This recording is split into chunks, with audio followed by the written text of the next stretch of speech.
Segue, to continue at once with the next musical selection or composition. Segue, to make a transition directly from one section or theme to another. To move smoothly and unhesitatingly from one state, situation, condition, or element to another. Segue, to perform in the manner of the preceding section. Segue, to make a transition from one thing to another smoothly and without interruption. This is Segue with Dean Aldemaro Romero, a weekly program exploring the lives and work of the people of the College of Arts and Sciences at Southern Illinois University, Edwardsville.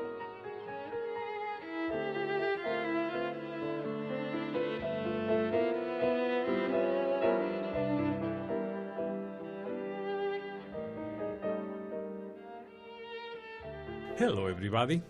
Dr. Erik Alexander was born in Appleton, Wisconsin, and grew up in Champaign, Illinois. He received his bachelor's degree in history from the University of Illinois at Urbana-Champaign, and his master's and his doctorate also in history from the University of Virginia. Today, he's an assistant professor in the Department of Historical Studies at Southern Illinois University, Edwardsville. Welcome to Segue, Dr. Alexander. Thank you. It's great to be here. Now, I understand that the reason why you became a college professor had to do with something in your family. What was that? Well, my family, I am a historian, but my family were almost entirely musicians. So my father is a professor of piano pedagogy at the University of Illinois.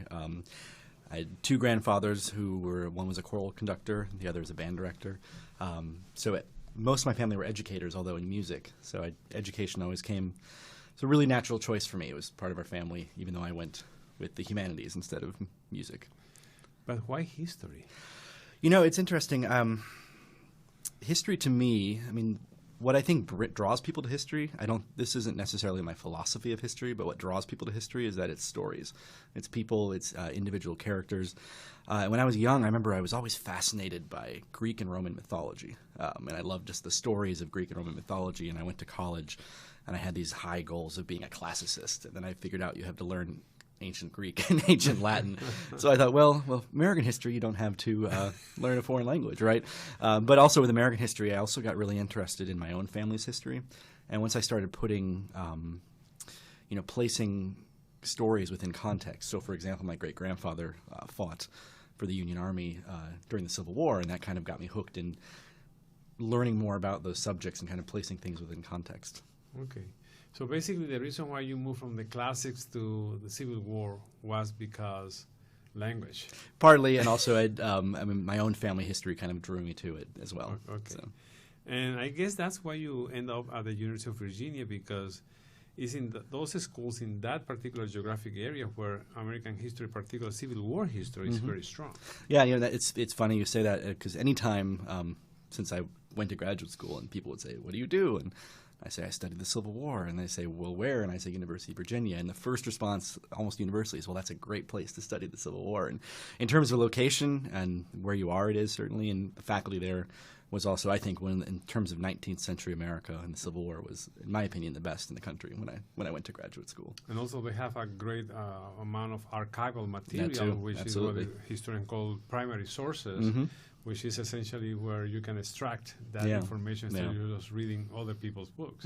Absolutely. Now, some people may say, well, American Civil War, this is a subject that has been studied for decades, you can even say for over a century, of course, and they have thousands of books about it. So is there something else that we need to learn that we don't know? You'd be surprised. It's on the one hand, I mean, there's been more books, and it's virtually impossible to keep up with the scholarship, the secondary literature. It just comes out again and again. But historical trends change, and for the longest time, the Civil War was simply the study of battles and generals. And I always joke with my students that when I think of military history, you think of those maps with dotted lines and little rectangles, and I don't do that.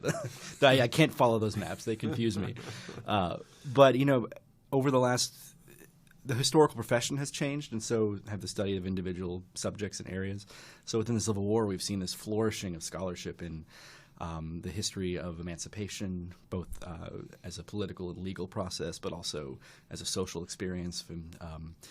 History of, there's been a lot of great literature on the home front and the way the war affected those who weren't fighting. And it wasn't just battles and generals and politicians. It was women at the home front. It was the experience of African Americans embracing emancipation in the South. So on the one hand, you would think that it would be hard to find new subjects to study, but as the historical profession changes, we realize there are lots of things we just don't know about. And the other thing that some people don't understand is that two historians can take basically the same facts and give different interpretations to those facts.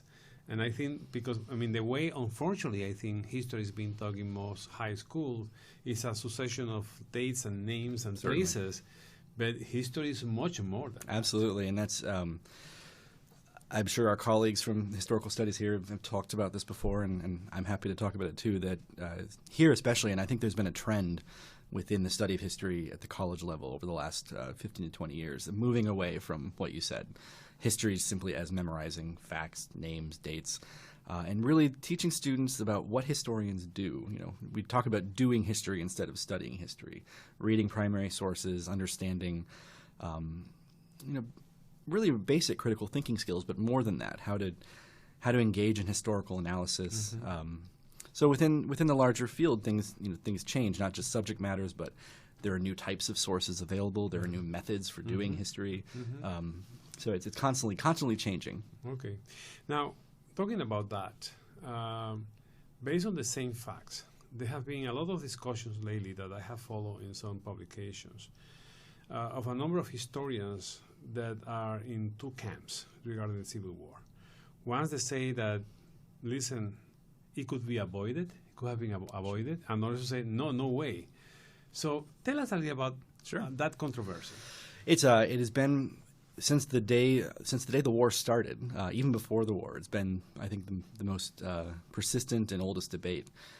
You have essentially two camps of historians that have kind of waxed and waned in popularity. One camp is known as the fundamentalists, and these were people who believed that the Civil War represented a fundamental conflict, fundamentalists, a fundamental conflict between the North and the South, and slavery typically at the center of that conflict, although there's varying forms of this interpretation.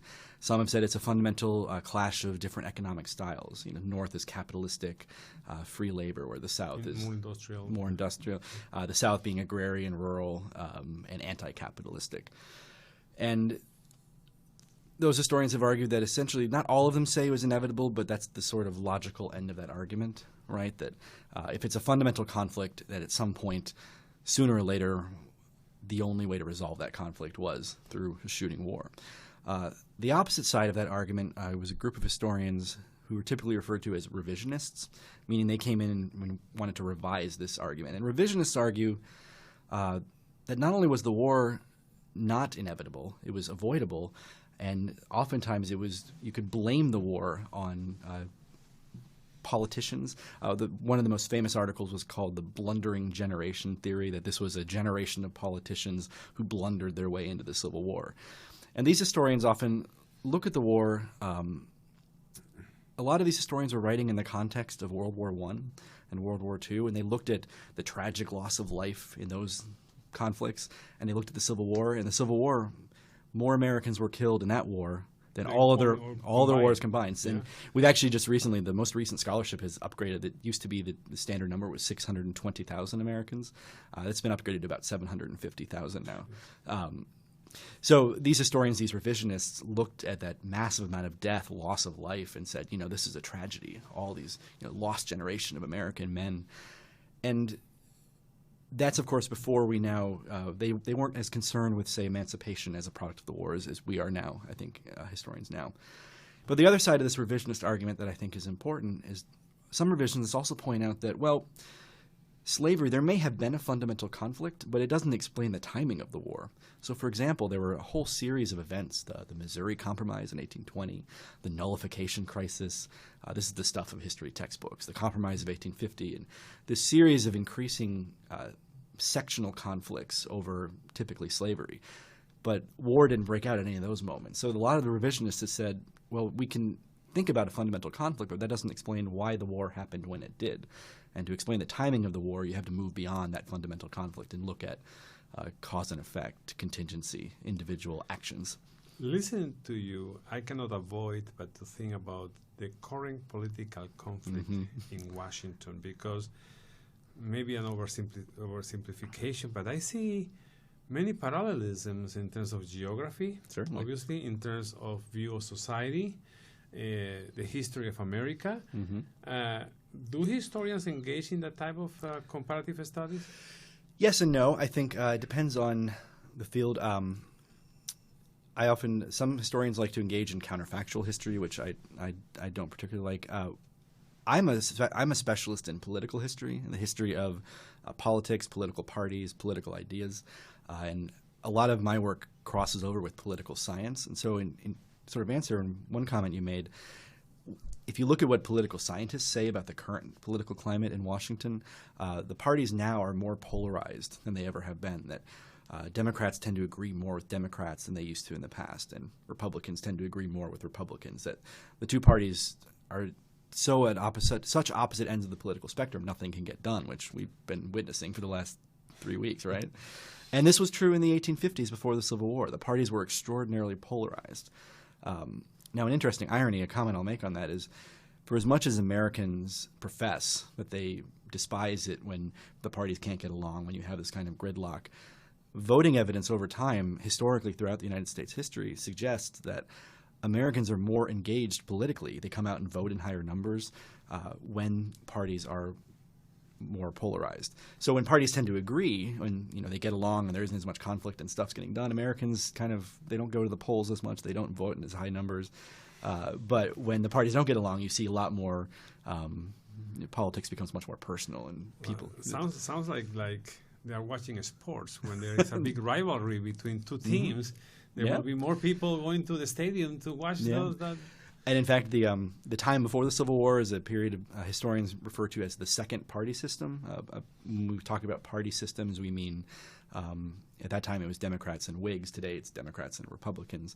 But the way they describe that, and especially in the 19th century, presidential elections would typically have 80% of voter turnout. These days, we get 55%. That's a great number. And so that sports analogy is apt. Historians have used that frequently and talked about, Americans looked at politics in the 19th century as the kind of, as kind of sports. You had your team. You were either a Democrat or a Whig, or a Democrat or a Republican. And you rooted for your team, and you did everything you could to help them win. Okay.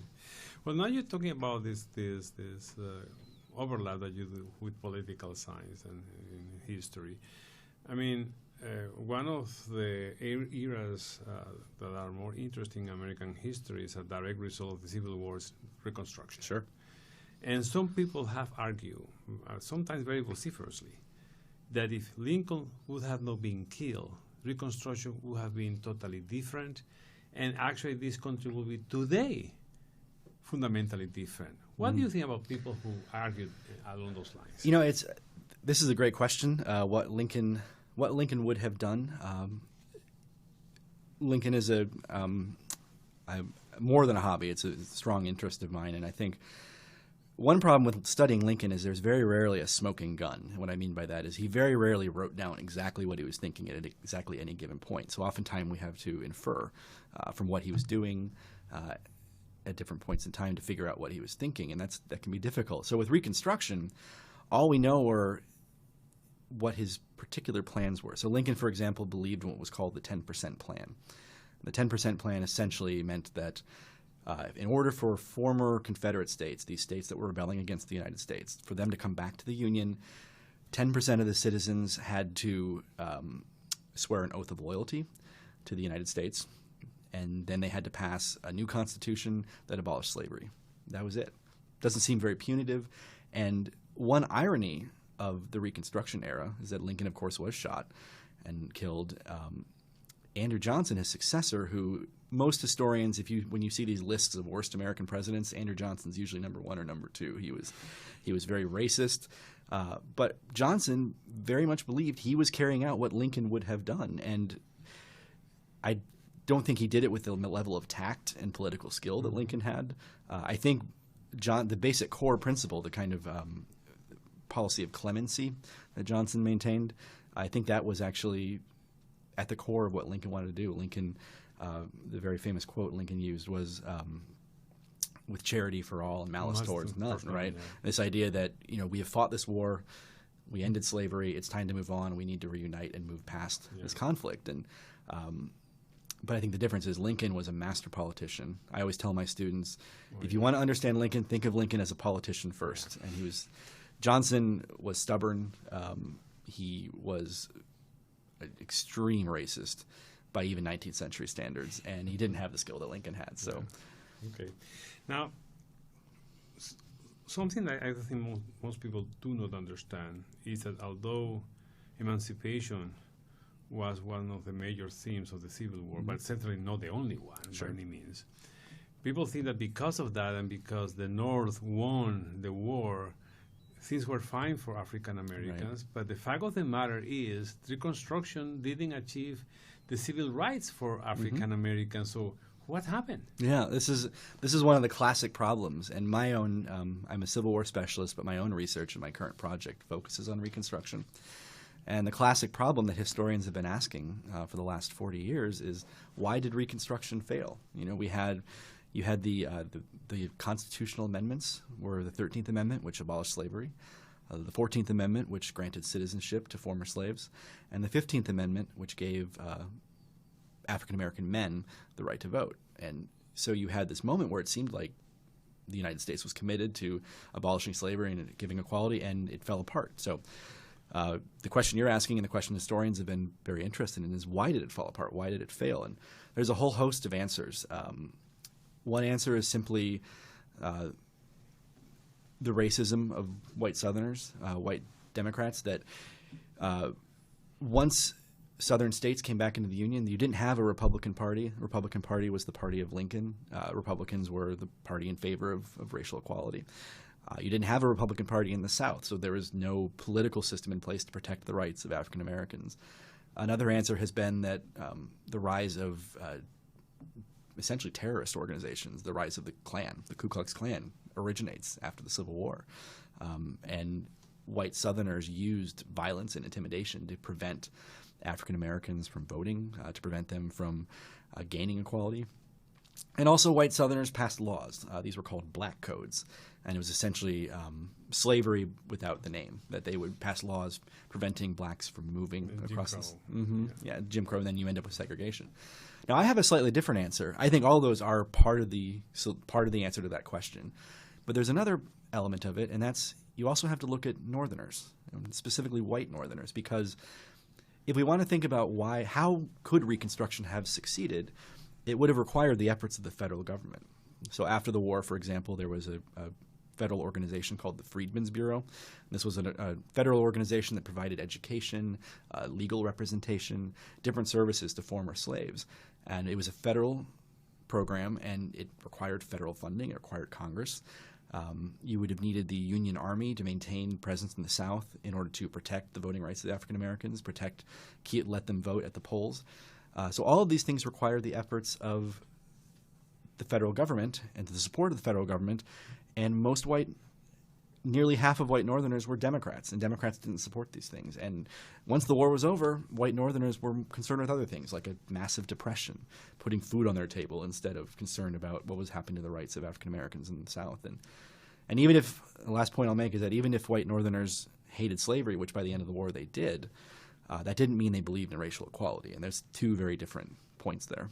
And it's interesting that the Republicans, the party of Lincoln, actually split over these issues. Yeah. So against you, I'd run to the parallelism today between the Tea Party and the rest of the absolutely. No, it's a great analogy. And, Republicans were in the North. They had to answer to their voters. I mean, you had to stay in office, and if your voters didn't want you doing things like helping African Americans in the South, then they weren't going to put you back in office. Talking about parallelism, there was this group around that time called the KnowNothings. The KnowNothings, yes. And before we get into more detail about that, please explain our audience who were the KnowNothings. Sure. The KnowNothings, and this is actually, I've written an article about them. I wrote my both undergraduate and master's thesis about them. The KnowNothing was a third party. In the 19th century, it was much more common. Third parties happened at almost every election cycle. And this was a political party, a third party, that was devoted to, it was an anti-immigration platform, an anti-Catholicism platform. In the context, what listeners should know is that Between 1845 and 1854, there was a massive influx of immigration, primarily Irish immigrants who were leaving Ireland in the wake of the potato famine, and German immigrants who were leaving in the wake of political revolutions in Europe. And so that period of time, 1845 to 1854, if you take the immigrants in terms of the proportion of the United States population, it remains the largest percentage of immigration in United States history. There's obviously been larger numbers, just sheer numbers of immigrants, but as a percentage of the population, this was the largest number. So you've had a period of nearly 10 years of massive immigration, and white Americans, mostly in the North, especially in cities, looked around and they saw, these are all debates that we hear today. They say these immigrants are taking our jobs. These immigrants are, they're not learning English. They're not American. And there was a political backlash. So the KnowNothing Party was a political party devoted to backlash against immigration, devoted to preventing citizenship, devoted to stopping immigration. And they were called the Know-Nothings because they began as a secret organization. They would meet in secret, and when members were asked about it, they were told to say, "I know nothing about what you're asking me." So they became known as the KnowNothing Party, and then went from secret organizations to a political party. And probably they didn't know much about certain social issues anyway. Yeah, right. Okay. And another term that we hear a lot about in this the Reconstruction era is the carpetbaggers. Mm-hmm. And we know that it's because they were using these bags that were made out of carpet. Right. But I think their significance has been overlooked many times in the Reconstruction. So can you tell us about that? The Carpetbaggers? Yeah. Sure. The Carpetbaggers, there were sort of two derisive terms used during Reconstruction, carpetbaggers and scalawags. Scalawags were Southerners, and both of these terms were used from a Confederate Southern perspective. They're derisive. So scalawags were Southerners who supported the North, supported racial equality. Carpetbaggers were typically Republicans, wealthy, sometimes Republicans, upper class people who put all their belongings into this bag made of carpet and went to the South to try to basically take advantage of the economic situation there. So they were seen as these northern outsiders who came down. They weren't part of the South. They were often Republicans.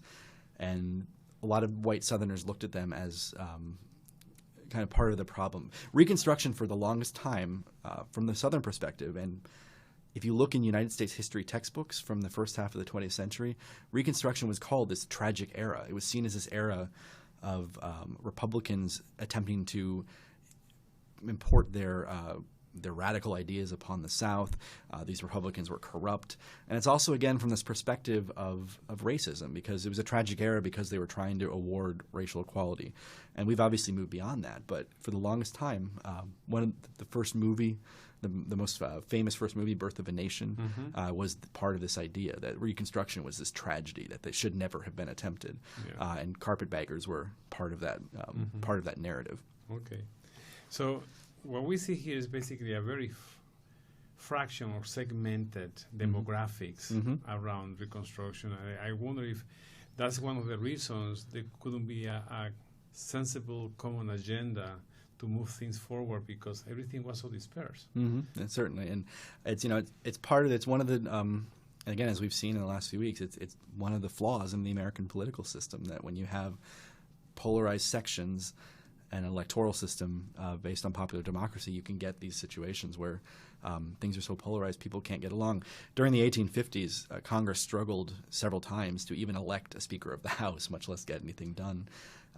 In the 1870s, you had Republican presidents. 1870s and 1880s, you had Republican Senate and a Democratic House, just like we do today, basically, and nothing could get done. It was gridlock. Yeah. So the problems we see today, they're not new. They've been around since the 19th century. They say history repeats itself, right? Certainly, yeah. Now, I looking at your resume, I saw a term that really caught my attention. It was about the quote-unquote export of Reconstruction. And people think, but Reconstruction is such an American phenomenon. How can you export that? So please explain that to our audience. Yeah, this is sort of a new trend, and I will be there's a conference in a few weeks in St. Louis, and I'm commenting on a panel. And the papers in this panel are basically about how Americans took their ideas of Reconstruction, ideas about whether it was racial equality or distribution of land, and took those ideas and tried to import them abroad. So you, for example, during Reconstruction, a lot of northern women went to the South to teach. They were missionaries, essentially, teaching former slaves. And many of those same women ended up going to places like Japan and trying to teach English into places that were seen as quote-unquote uncivilized. And so I think that's Americans taking a fundamental belief that American democracy was the best thing in the world and taking it and trying to export it abroad. Yeah, okay. Now, of course, a lot of people think they understand history through movies or TV shows. Right.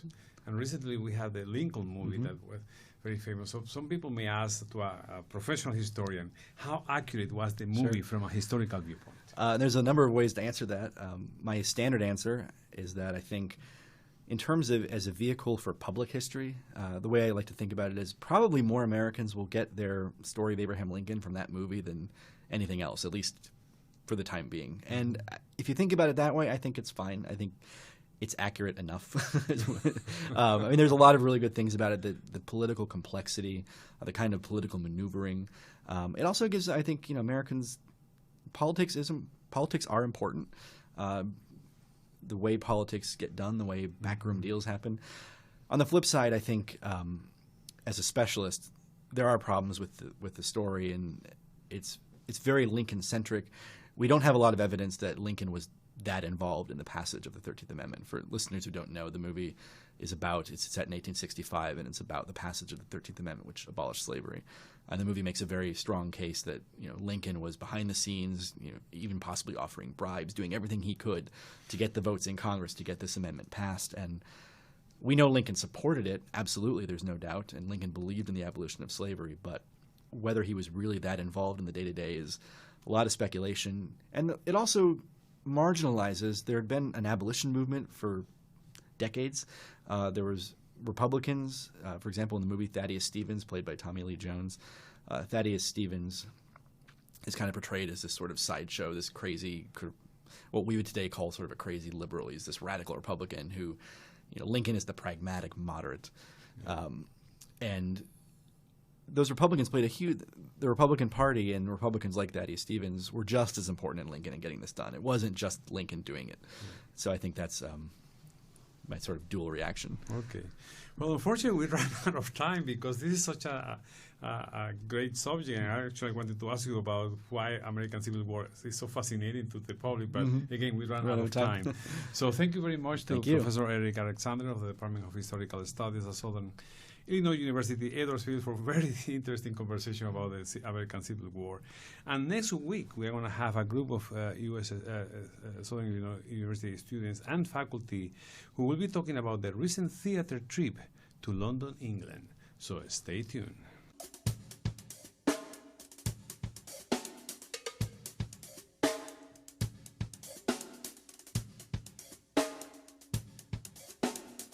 This has been Segway with Dean Aldemaro Romero, a production of the Department of Mass Communications at Southern Illinois University, Edwardsville. All rights reserved, 2013.